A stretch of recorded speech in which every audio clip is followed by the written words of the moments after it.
Welcome back to the Art of Crochet blog, and this is issue 47, and we're going to be doing some more edgings and putting together the third part of the throw.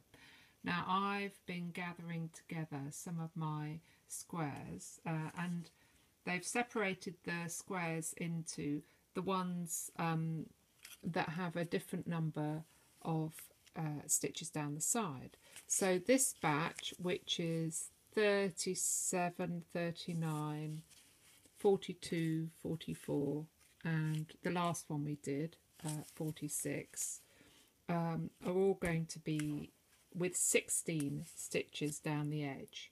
Now, now remember, you have to take this out so you don't stab yourself on the thing, because you don't need that now anymore.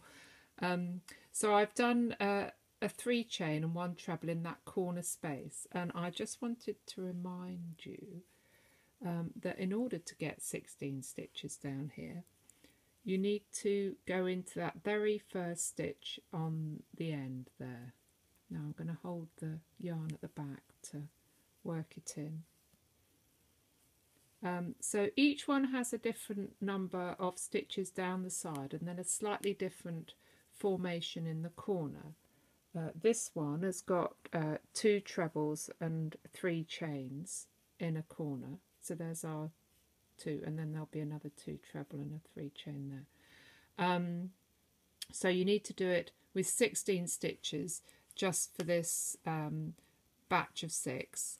And then the others are slightly different. So these 3, 40, 43 and 38, all have 15 stitches down the side, and the corner is 2 treble 3 chain again, like the first batch of 6.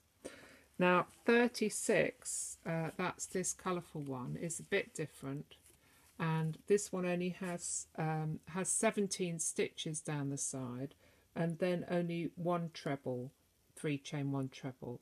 So in the end you'll end up with the same number of stitches in the white. And these two, 41 and 45, have 18 stitches down the side, and then 1 treble 3 chain 1 treble in the corners. Now this one, look, the number fell off. So it's a good job it was the only one, and that's how I still know which one it is. So I've sewn together the first 4 squares you can see here, and now I'm going to join the whole strip together. So I need to join these wrong sides together and to pin them, and I'm going to use these big knitting pins, but they're not knitting, well, you know what I mean. They've got big headed pins just to make sure that they fit. Now some of my squares seem to be slightly different sizes, but I think I can make them all okay by sort of fudging this bit here. There we are. Now I've got my yarn and a large-eyed blunt needle, and what we're going to do is start off right at this corner and first of all fix the thread by going backwards along one edge, and then work back along here so that it come back to the point where we want to start. Right, so I've got my corners matched up here, and then what we're going to do is on that corner piece go over. Now I'm going to take that pin out so that you can see what I'm doing. So we want to match up all the little V's along the edge and go under the bars of one, both bars, and then under both bars of the one opposite, and then pull it firmly but not too tight. You don't want it to bunch up. And there's the next 2. There's the next 2.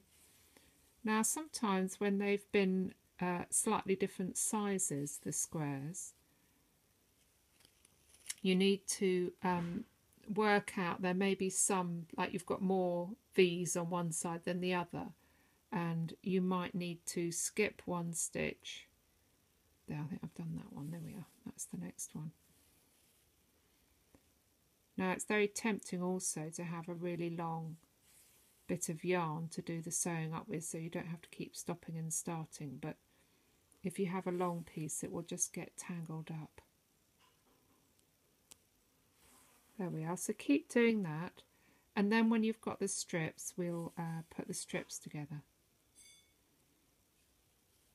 So here are my 3 strips all sewn together, and now what I need to do is to sew along the long edges, making sure that we get the joins all matched up, because we want them to, these bits to be in the same place, otherwise it'll look really messy.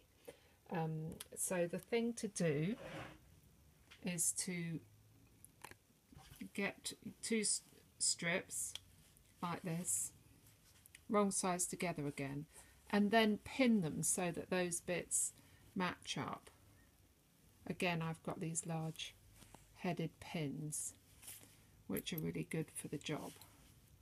So these ones, look, they're not quite, so I'm just going to stretch that one a little bit so that they match up, and you can usually get a purchase on that bit where it's on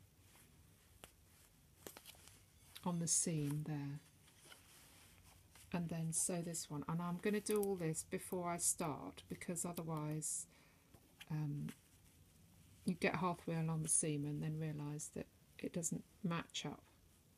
Okay, so do that and then sew all the way along each strip, and then we're nearly done. And here we are. This is section 3 all sewn together.